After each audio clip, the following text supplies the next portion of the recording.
Sungguh kami bersyukur dan terima kasih ya Bapa, Engkaulah Tuhan dan Raja kami yang kami kenal dalam Tuhan kami, Yesus Kristus. Biarlah ya Tuhan, puji-pujian dan sembah kami di dalam ibadah chapel ini boleh berkenan di hadirat-Mu. Kami juga akan diberkati dengan kebenaran firman-Mu. Biarlah Engkau menyertai hati dan pikiran kami, agar kami boleh menyembah dan menikmati kebenaran firman-Mu dalam nama Tuhan kami, Yesus Kristus. Amin.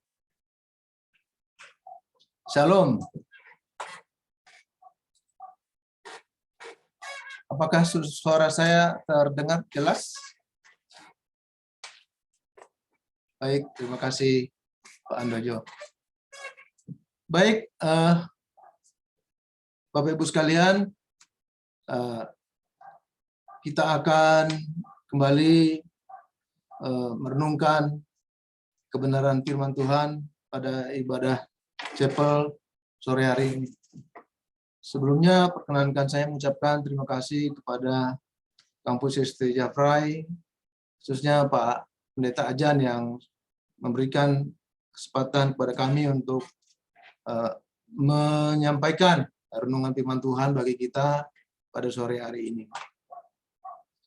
Baik, sebelum itu perkenankan saya sharing screen ya.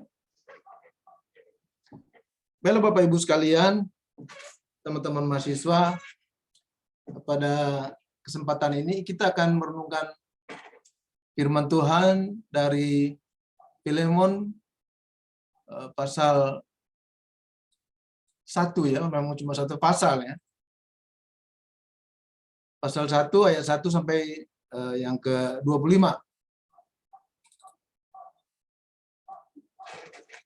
Namun demikian karena bab ini cukup panjang, saya pikir tidak usah saya bacakan lagi ya bagi kita. Baik Bapak Ibu sekalian yang dikasih oleh Tuhan kita Yesus Kristus. Kita percaya bahwa tidak ada permasalahan di dunia ini yang tidak berada di dalam kedaulatan dan pengendalian Tuhan Allah. Karena itu saya percaya sebagaimana penglihatan Nabi Yesaya pada waktu atau di saat matinya Raja Uzia dulu, Raja Israel, Tuhan membawa Yesaya melihat bahwa Tuhan kita, Allah kita itu bertahta di setiap zaman. Karena itu dia bertahta juga di zaman Perang Dunia yang berkecamuk dulu, Perang Dunia ke-1, kedua, krisis ekonomi, ya, pandemi corona, termasuk di era digital ya, sekarang ini, dan segala dampaknya yang beberapa waktu yang lalu sampai sekarang ini kita menjadi tema utama kita di ST Jafrai. Saudara yang dikasihi oleh Tuhan kita Yesus Kristus, saya percaya bahwa karena Tuhan Allah kita berdaulat dan Dia memerintah, Dia tahu apa yang terjadi dan apa yang sedang dihadapi oleh anak-anaknya, dihadapi oleh gereja.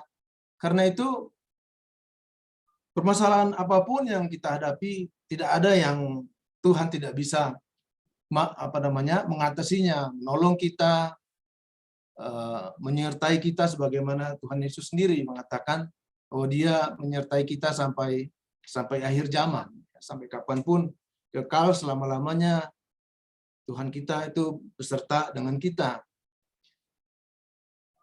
Bapak Ibu yang dikasih oleh Tuhan kita Yesus Kristus, sekira beberapa di antara kita mengalami masa-masa periode ini. Kalau mungkin orang tua kita atau kakek nenek kita mengalami masa-masa perang ya, yang luar biasa dahsyatnya.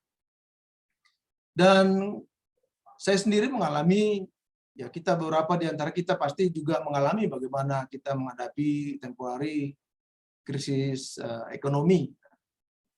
Di dalam krisis ekonomi itu banyak orang yang depresi, kehilangan pekerjaan, dan banyak lagi dampak-dampaknya permasalahan. Tapi kita melihat bagaimana Tuhan menyertai umatnya dan krisis itu dapat dilalui. Demikian juga kalau kita mengingat pandemi corona ini. Saya sendiri merasa luar biasa ya penyertaan Tuhan itu kepada kita. Karena tanpa terasa krisis atau pandemi corona ini sebentar lagi akan berakhir. Semuanya itu karena mujizat Tuhan yang menyertai umatnya, mendengar doa-doa umatnya di seluruh dunia, doa-doa kita. Hanya yang dituntut oleh Tuhan itu adalah apakah umatnya itu, apakah orang-orang percaya itu setia kepada Tuhan, ya, sebagaimana Dia berjanji akan menyertai kita sampai akhir zaman. Nah, kalau itu ada, saya percaya bahwa Dia terus memelihara umatnya. Dia akan memberikan hikmat surgawi sehingga kita tidak perlu khawatir karena Dia menyertai kita. Nah, Bapak Ibu sekalian, karena itu terkait dengan bagaimana peranan pentingnya kepemimpinan leaderpreneur dalam menghadapi krisis di era digital ini. Saya ingat pesan orang tua kita, Bapak Pendeta Dr. Yakub Tomatala pada presentasi Dies Natalis STT Jafra yang ke-38 pada waktu yang lalu itu mengatakan seorang leaderpreneur adalah seorang yang memimpin meneladani Tuhan Yesus. Sebagaimana Rasul Paulus mengatakan, saya ingat pada waktu itu disitir juga ayat ini, jadilah pengikutku sama seperti aku juga menjadi pengikut Kristus. 1 Korintus 11 ayat 1. Jadi Rasul Paulus mengalami Yesus Kristus, mengalami Tuhan di jalan ke Damaskus, sehingga kepengikutannya kepada Tuhan Yesus menerapkan pola kepengikutan yang otentik. Maksudnya pola kepengikutan yang mengagungkan Kristus, mengagungkan Yesus Kristus. Itulah kepemimpinan yang diteladankan oleh Rasul Paulus kepada kita. Ya, jadilah pengikutku sama seperti aku juga mengikut Kristus. Beliau mengatakan waktu itu mengikut Yesus Kristus yang par excellence, tidak ada teladan yang melebihi Dia. Jadi teladan yang diteladankan oleh Rasul Paulus yaitu bagaimana mengikut Yesus Kristus sebagai leader, sebagai pemimpin yang par excellence. Tidak ada yang melebihi Dia. Karena itu kalau kita mau belajar memimpin, kita harus belajar kepada Tuhan Yesus. Memimpin dan melayani dengan hati. Leaderpreneur Yesus Kristus.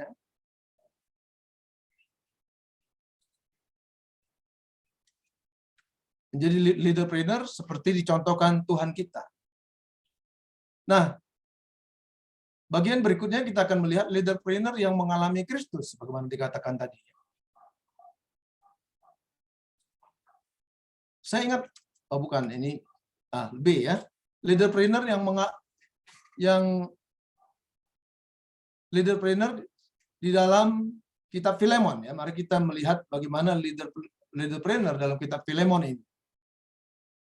Meskipun Filemon ini buku yang terpendek ya di dalam Alkitab Perjanjian Baru, tetapi buku ini atau kitab ini berhasil masuk di dalam kanon ya.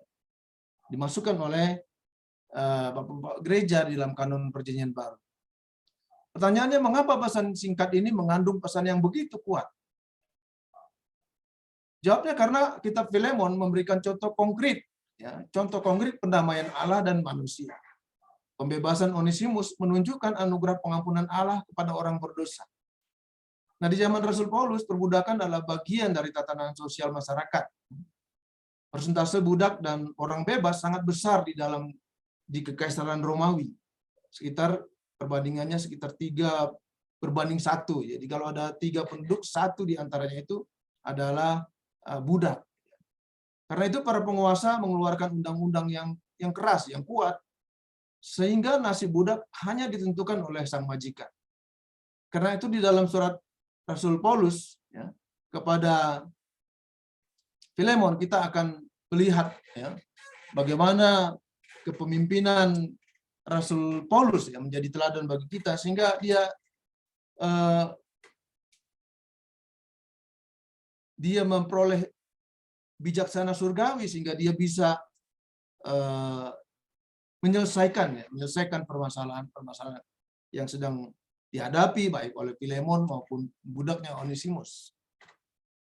Bapak Ibu sekalian yang dikasih oleh Tuhan kita Yesus Kristus, kalau kita melihat kitab ini, melihat surat yang dikirimkan oleh Rasul Paulus kepada Filemon, mari kita coba bayangkan pada zaman itu mengirimkan surat-surat ya, surat-surat pengembalaan, surat kiriman yang ada di Alkitab kita, Alkitab Perjanjian Baru sekarang ini. Bayangkan surat-surat itu bagaimana mengirimkan surat-surat yang berbahaya seperti itu di tengah tantangan yang keras ya. Karena orang Kristen dikejar-kejar. Tapi kalau kita ingat misalnya sebagai contoh surat yang dikirimkan oleh Febe, seorang diaken, dikirimkan dari kota Korintus kepada kota Roma. Kita tahu bagaimana sulitnya ya, bagaimana susahnya ya, bagaimana beratnya tantangan yang dihadapi oleh Febe untuk mengirimkan surat itu. Tetapi kalau kita melihat surat ini, ya, surat yang dikirimkan oleh Rasul Paulus kepada Filemon, kita tahu yang mengirimkan surat ini bukan seorang diaken, Bapak Ibu sekalian. Surat ini dikirimkan oleh seorang budak yang melarikan diri dari tuannya, dari Filemon. Dikirimkan, ya. Dikirimkan oleh Rasul Paulus yang dibawa oleh Onesimus sendiri kepada tuannya, di mana dia melarikan diri dari kota Kolose. Bapak Ibu sekalian yang dikasih oleh Tuhan kita Yesus Kristus, karena itu luar biasa. Jadi surat ini bukan dibawa oleh seorang diaken, tapi dibawa oleh seorang budak yang melarikan diri dari tuannya, yaitu Onesimus. Filemon, seorang tuan tanah yang kaya di kota Kolose yang bertobat karena bertemu Rasul Paulus di Efesus. Karena Rasul Paulus sendiri tidak pernah berkunjung ke kota Kolose. Namun Kolose ke Efesus tidak begitu jauh, sekitar 120 mil saja. Karena itu atas penginjilan Rasul Paulus pada waktu Rasul Paulus berada di Efesus, Filemon bertobat dan mendirikan jemaat kecil di rumahnya di kota Kolose. Itulah Filemon. Kita tahu Filemon ini seorang yang kaya, yang berada, karena di dalam surat itu disebutkan bahwa dia punya setelah dia bertobat bertemu dengan Rasul Paulus di Efesus, dia kembali ke kotanya Kolose, dia mendirikan satu jemaat rumah di sana. Kita tahu kalau dia adalah seorang yang seorang kaya ya, pada waktu itu. Dia seorang tuan tanah di Kolose. Kita tahu juga dia adalah orang yang berkedudukan karena dia juga punya budak. Salah satunya adalah Onesimus. Satu kali pada waktu mungkin Filemon dan keluarga itu sedang tidak ada di rumah, itu Onesimus mencuri barang-barang berharga dari rumahnya lalu pergi lari ke kota metropolitan, kota Roma, karena kota Roma adalah kota metropolitan. Dia pergi lari untuk bersembunyi di sana, sekitar 1.500 mil dari Kolose, jadi ya, cukup jauh. Kita tahu sebagai ibu kota negara, kota metropolitan, kita tahu juga di sana ada Kolosium, tempat orang menikmati hiburan, ya, bahkan hiburan yang tentu bukan hiburan untuk orang Kristen. Tapi karena Filemon adalah Onesimus adalah seorang budak pelarian, mungkin dia pergi ke sana, dia menghibur diri, dia lari dari tuannya, dari Kolose, dan mungkin pada satu ketika dia bertemu dengan seseorang, dan mungkin di stadion atau di pasar, di mana lalu dia bertemu dengan seseorang yang menyebutkan nama Rasul Paulus dan mengatur supaya dia dapat bertemu dengan Rasul Paulus. Nah, Bapak-Ibu sekalian, Onesimus bertemu dengan Rasul Paulus. Singkat cerita, Rasul Paulus memberitakan Injil kepada Onesimus, dan Onesimus pun menerima Tuhan Yesus sebagai juru selamat dan bertobat. Hubungan mereka begitu akrab, dikatakan oleh kitab Filemon ini, hubungannya bagaikan seorang bapa dan anak yang dikasihinya. Karena itulah Bapak-Ibu sekalian yang dikasih oleh Tuhan, setelah mereka semakin dekat hubungan antara Rasul Paulus dengan Onesimus, kemudian Onesimus ini pada suatu ketika mungkin memberitahukan permasalahan-permasalahannya, apa yang ada di dalam hatinya kepada Rasul Paulus, bahwa dia adalah seorang budak yang sedang di dalam pelarian, sehingga dia sangat berterima kasih bertemu dengan Rasul Paulus. Dan pada saat itulah dia menceritakan mengenai nama Filemon kepada Rasul Paulus. Dan betapa kagetnya Rasul Paulus mendengar nama itu, Filemon. Dia kaget. Aku kenal Filemon. Dia katakan seperti itu. Aku memberitakan Injil kepada Filemon sehingga Filemon menjadi pengikut Yesus Kristus seperti kamu. Itu dikatakan Rasul Paulus kepada Onesimus. Dan Rasul Paulus tahu bagaimana apa yang sedang dirasakan, bagaimana pergumulan Onesimus. Karena dia tahu bahwa, dan tentu saja Onesimus juga tahu bahwa sebagai seorang budak menurut hukum Romawi, kalau dia kedapatan atau ketahuan dia melarikan diri dan ditangkap oleh pemerintah, maka hukumannya adalah hukuman mati, bahkan dia bisa disalibkan. Nah, karena itulah Rasul Paulus mengatakan, sebetulnya sebaiknya engkau kembali saja kepada Tuhan, karena engkau adalah milik Tuhanmu. Tetapi tentu saja Onesimus mengatakan, bagaimana mungkin aku balik kepada Filemon, karena hukumannya adalah hukuman mati.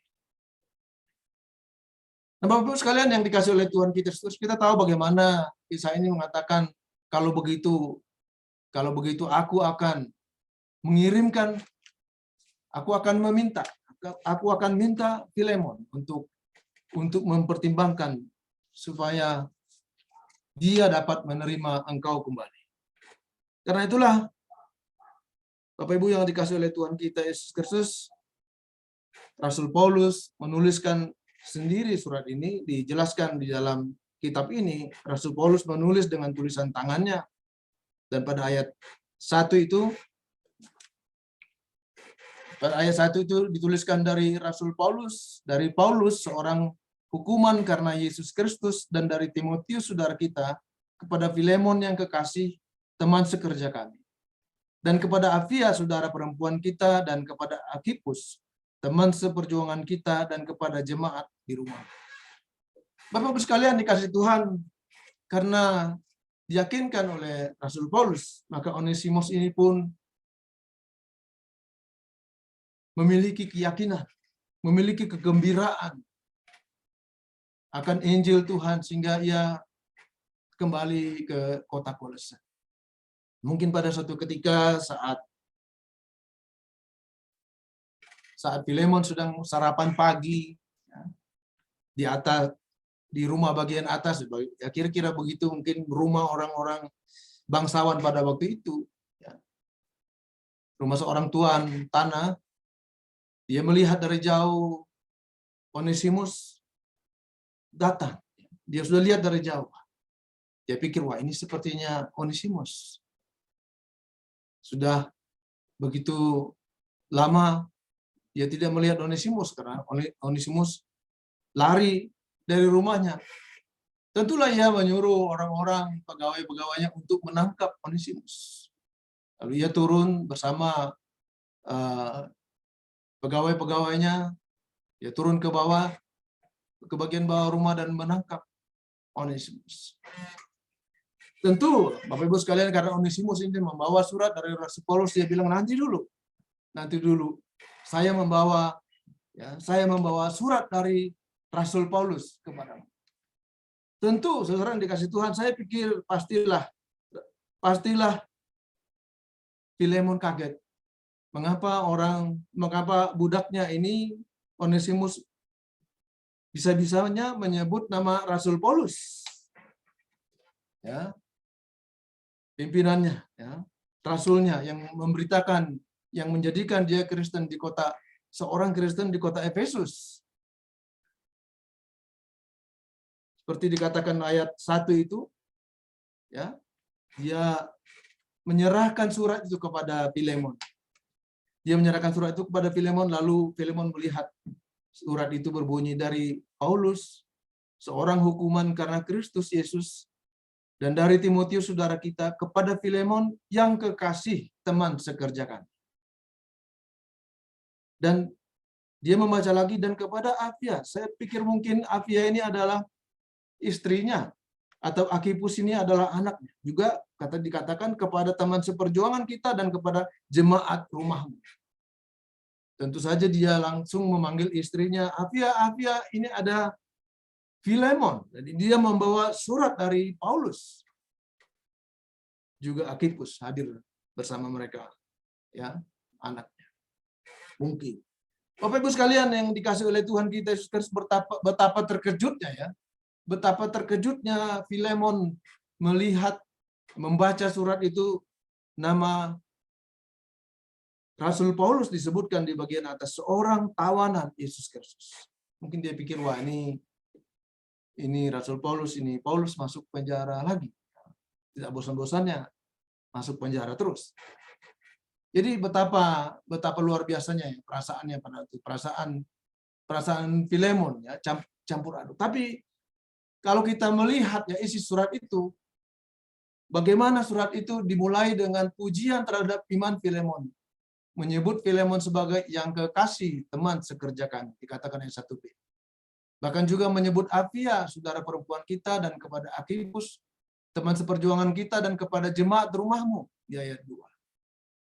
Luar biasa, ya. Surat yang dibawa. Betapa Filemon ini terkejut dan kaget sekali, seorang budak seperti Onesimus, yang dia empet banget, ya, kesal sekali karena mencuri mungkin emas, ya, simpanannya, harta benda mungkin milik istrinya, begitu, ya, dari membongkar lemarinya. Tetapi kalau kita membaca ayat 5, saya teruskan lanjut ayat 5, dikatakan, karena aku mendengar tentang kasihmu kepada semua orang kudus dan tentang imanmu kepada Tuhan Yesus. Dan aku berdoa agar persekutuanmu di dalam iman turut mengerjakan pengetahuan akan yang baik di antara kita untuk Kristus. Luar biasa, ya. Doa daripada seorang Rasul Paulus, ya. Dan pujian yang tulus dari seorang rasul, dari seorang pemimpin besar, ya, kepada bawahannya. Kepada Filemon, pemimpin jemaat kecil di rumahnya di kota Efesus. Bapak Ibu sekalian dikasih oleh Tuhan kita Yesus Kristus, luar biasa. Kalau kita melihat belas kasih seorang pemimpin, seorang Rasul Paulus, juga kepada Onesimus. Rasul Paulus, ya, memiliki kasih yang begitu besar, sangat ingin menolong seorang budak pelarian seperti Onesimus yang ditemuinya pada waktu dia berada di penjara rumah di kota Roma. Dia tahu bahwa Onesimus itulah seorang budak yang tanpa hak, yang sedang terancam jiwanya. Kalau dia tertangkap, pastilah hukumannya adalah hukuman mati. Kecuali pada waktu, kalau misalnya dia dikembalikan ke Kolose, tuannya itu memberikan pengampunan kepada dia. Karena itulah Rasul Paulus pada ayat yang ke-10 itu mengajukan permintaan. Katanya mulai ayat 9, tetapi mengingat kasihmu itu lebih baik aku memintanya daripadamu. Aku Paulus yang sudah menjadi tua lagi pula sekarang dipenjarakan karena Kristus Yesus. Nah, ini kita lihat dibaca oleh Filemon seperti pada ayat 10 ini, mengajukan permintaan kepadamu mengenai anakku yang kudapat selagi aku dalam penjara, yakni Onesimus. Begitu besar ya cintanya ya, kepada Onesimus. Mengajukan permintaan kepadamu mengenai anakku yang kudapat selagi aku di dalam penjara. Ayat 11 mengatakan dahulu memang dia tidak berguna bagimu, tetapi sekarang sangat berguna baik bagimu maupun bagimu. Setelah dia menerima Tuhan Yesus sebagai Tuhan dan Juru Selamatnya, kita tahu surat ini mengatakan bagaimana Onesimus membantu Rasul Paulus mungkin melayani kebutuhannya di dalam penjara rumah itu, juga mungkin menata surat-surat kirimannya, mengorganisnya, begitu. Hubungannya begitu dekat, bagaikan dikatakan tadi, bagaikan seorang anak dan seorang bapak, seorang anak yang bapak yang mengasihi anaknya. Bahkan ayat 12 dikatakan dia kusuruh kembali kepadamu, dia yaitu buah hatiku. Ayat yang ke-12. Jadi bukan hanya sebagai seorang bapak kepada anaknya, bahkan dikatakan ayat 12, dia buah hatiku. Bapak sekalian, kembali kita melihat bagaimana keteladanan kepemimpinan ya seorang Rasul Paulus, bagaimana dia menyapa Filemon, dan bagaimana juga dia menyapa seorang budak pelarian seperti Onesimus. Karena itu, mari kita melihat Bapak Ibu sekalian dikasih Tuhan, mengenai tema kita, mengenai keteladanan kepemimpinan Rasul Paulus. Tadi saya mengatakan banyak permasalahan yang kita hadapi dalam kehidupan ini. Banyak permasalahan. Tadi saya mengatakan ada permasalahan perekonomian, masalah ekonomi yang memberi dampak ya kepada kehidupan manusia, ada permasalahan sakit penyakit, pandemi. Demikian juga di era digital ini seolah-olah kita kehilangan kita kehilangan pegangan. Bahkan saya ingat pada waktu di awal-awal pandemi ini ada isu-isu yang menakutkan bahwa pandemi ini sulit diatasi. Isu virus corona ini sangat mencekam dan hampir banyak orang mengatakan hampir tidak mungkin kita lepas dari corona. Tapi kalau kita melihat pertolongan Tuhan begitu ajaib. Nah, saudara yang dikasih Tuhan, oleh karena itu kita melihat di dalam kepemimpinan di era digital ini, kita melihat bahwa di balik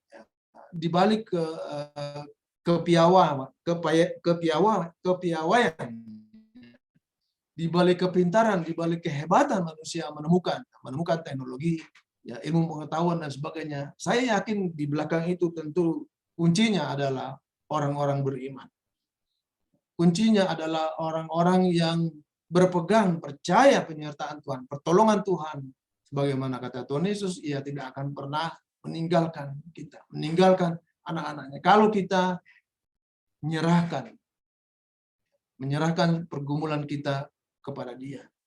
Demikian juga kalau kita melihat permasalahan yang dia dihadapi oleh Rasul Paulus di dalam perjalanan penginjilannya, di dalam pelayanannya, luar biasa. Kita melihat pertolongan Tuhan yang ajaib. Khususnya kepemimpinan yang dapat membawa jalan keluar, menyelesaikan masalah-masalah yang berat. Saya yakin masalah digital sekarang ini, saya kira adalah permasalahan yang biasa. Setiap orang harus menyesuaikan diri dengan itu. Saya ingat di zaman saya masih pada waktu itu menghadapi krisis ekonomi di Bank Indonesia, Saya salah seorang yang memulai menginisiasi agar kita memiliki memiliki sistem pelaporan online, ya. Sistem pelaporan online, pada waktu itu online sudah dimulai tapi tidak disertai dengan data. Dan dunia ini juga pada waktu itu mengalami krisis ekonomi karena tidak memiliki data. Sehingga pada waktu kita harus membayar kewajiban kita kepada pihak luar negeri, dan kita tidak tahu berapa hak dan berapa kewajiban kita, sehingga dalam waktu singkat itu terjadi aliran devisa langsung keluar dalam seketika, sehingga nilai tukar langsung turun dan semua anjlok perekonomian. Dan bukan hanya di dalam Indonesia, juga oleh banyak negara-negara lain.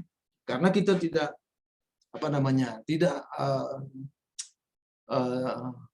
memiliki tidak attach langsung kepada perkembangan teknologi. Tapi Ibu sekalian, percayalah bahwa di balik semuanya itu orangnya, bagaimana orangnya. Karena meskipun manusia ini bisa mengikuti piawai di dalam teknologi, kalau orang-orang yang di balik itu orang-orang yang bukan orang-orang yang memiliki kredibilitas, ya, maka sulit. Ya. Nah, kalau kita melihat Rasul Paulus, keteladan kepemimpinannya, kita melihat sebagai seorang leaderpreneur yang mengalami, sebagai seorang leaderpreneur yang mengalami dan mengagungkan Kristus. Jadi Rasul Paulus adalah orang yang mengalami Kristus. Sehingga kita melihat kapabilitas sosialnya besar. Dia menerima hikmat memecahkan masalah-masalah sosial, ya, spiritual question, sebagaimana dikatakan Bapak Pendeta Dr. Yakub Tamatara. Memiliki pengetahuan yang melebihi orang-orang dunia. Mampu membangun hubungan dengan semua orang di segala strata, di mana saja. Itulah Rasul Paulus. Kita melihat di mana-mana dengan orang seperti Onesimus, dengan Raja Agripa, ya, dengan Kaisar, dia bisa berdialog. Memiliki kecakapan entrepreneur dengan visi, misi, serta tugas dan tujuan yang jelas. Juga kejelasan tujuan leaderpreneur memajukan kualitas hubungan yang baik. Memimpin bukan sebatas mencapai target, tetapi memperlakukan sesama. Demikian juga aplikasinya tentu bagi kita, apalagi bagi calon-calon hamba Tuhan yang muda-muda ini. Ke depan penting memperhatikan hal ini, meneladani Rasul Paulus. Seorang leader itu dia harus memiliki hikmat untuk memecahkan masalah sosial, memiliki pengetahuan melebihi orang-orang di dunia ini. Bagaimana mungkinkah itu? Mungkin di dalam Tuhan. Coba teladan Rasul Paulus ini. Mampu membangun hubungan dengan semua orang di segala strata. Memiliki kecakapan entrepreneur, visi, misi, serta tugas dan tujuan yang jelas. Memajukan kualitas hubungan yang baik. Memimpin, seorang pemimpin, dia harus memimpin bukan hanya untuk mencapai target saja, tetapi bagaimana dia memperlakukan sesama. Teladan Rasul Paulus ini memperlakukan seorang budak seperti Onesimus. Yang ketiga, memiliki hikmat kepemimpinan yang besar. Rasul Paulus memecahkan masalah perbudakan dan diskriminasi dengan kasih Yesus yang mengubahkannya. Rasul Paulus memimpin Filemon, seorang tuan tanah, dan Onesimus, seorang budak, agar mereka dua-duanya mengalami kasih Tuhan Yesus yang sejati. Rasul Paulus memandang melalui iman. Rasul Paulus meminta Filemon memandang Onesimus bukan saja dengan cara pandang dunia, tetapi dengan cara pandang orang beriman. Ini tidak underestimate begitu ya Rasul Paulus ini kepada seorang budak seperti Onesimus. Beberapa kali ia minta Filemon supaya menganggap Onesimus bukan sebagai budak tetapi sebagai saudara. Ia juga minta supaya menerima dia seperti dia menerima Paulus sebagai rasul. Ya, sebagaimana engkau menerima aku, terimalah juga Onesimus. Ia juga minta Filemon memandang Paulus. Ya, ia juga minta Filemon memandang Paulus sebagai budak Yesus. Supaya dia tahu bahwa kita ini semua adalah hamba di hadapan Tuhan. Bapak-Ibu sekalian, yang kelima,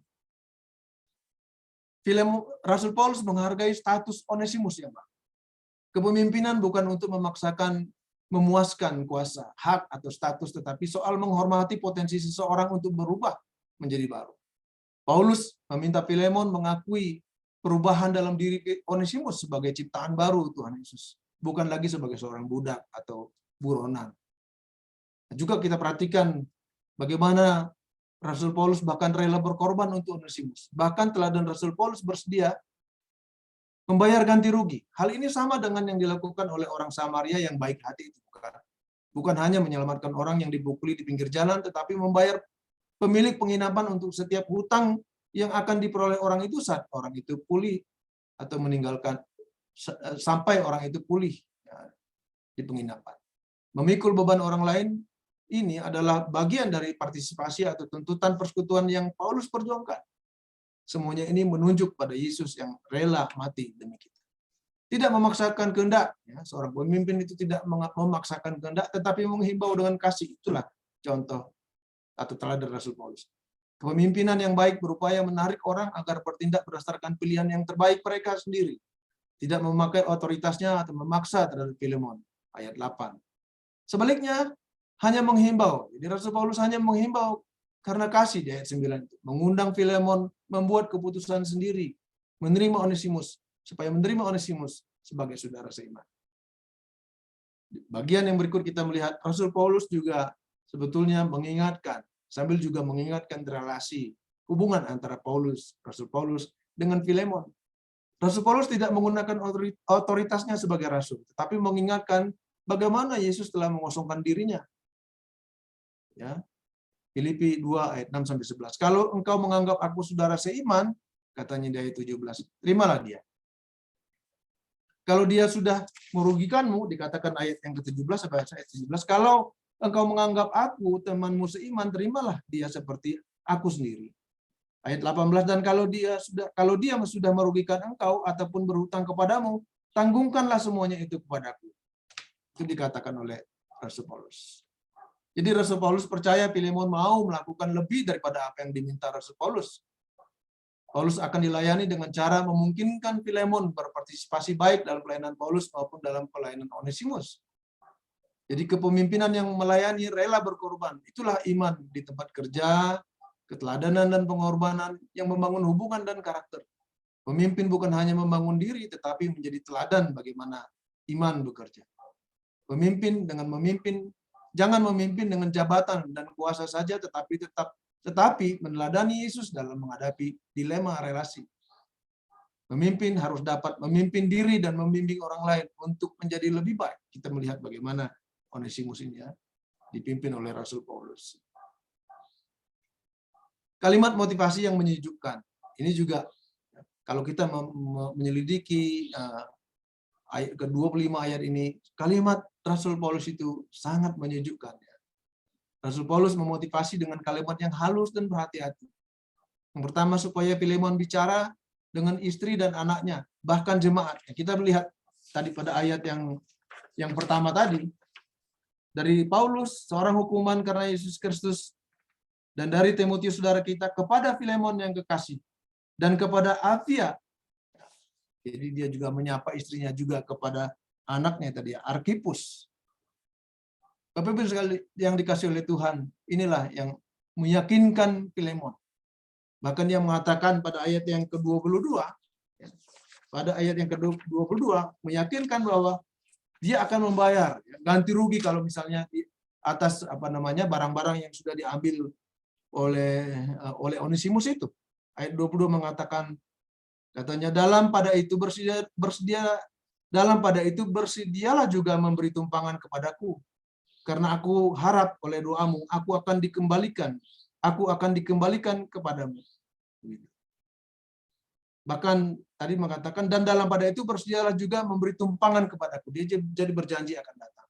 Kalau dia datang akan dikembalikan, ganti rugi kalau ada yang yang sudah diambil oleh Onesimus. Bagian penutup Bapak Ibu sekalian, kata kitab pengkhotbah, untuk segala sesuatu ada masanya. Untuk apapun di bawah langit ada waktunya. Tuhan kita berdaulat di era digital dan pasti menyertai umatnya. Leaderpreneur berperan menghadapi disrupsi abad 21 di era digital ini. Menyertai umatnya, menyertai leaderpreneur, dan Tuhan kita menyertai kita di dalam abad ya, menghadapi disrupsi ya, abad 21 di era digital. Asal kita selalu mengalami dia sebagaimana dikatakan Bapak kita ya, orang tua kita Bapak Tomatala itu, Bapak Pendeta Dr. Tomatala. Bagaimana seorang pemimpin itu yang memiliki integritas, seorang memimpin dengan hati adalah seorang yang mengalami Tuhan. Meneladani Kristus dan Rasul Paulus, kita dipanggil menjadi leaderpreneur yang mengalami Kristus dengan pola kepengikutan yang otentik. Menjalankan kepemimpinan bukan untuk memanfaatkan dan mencapai target organisasi atau pribadi. Bukan juga dengan memaksakan kehendak, tetapi membuka wawasan untuk membebaskan yang terbelenggu, serta yang membuka dan memajukan hubungan kasih dengan semua orang, supaya orang lain mengalami kasih Kristus sebagai umat tebusan Tuhan.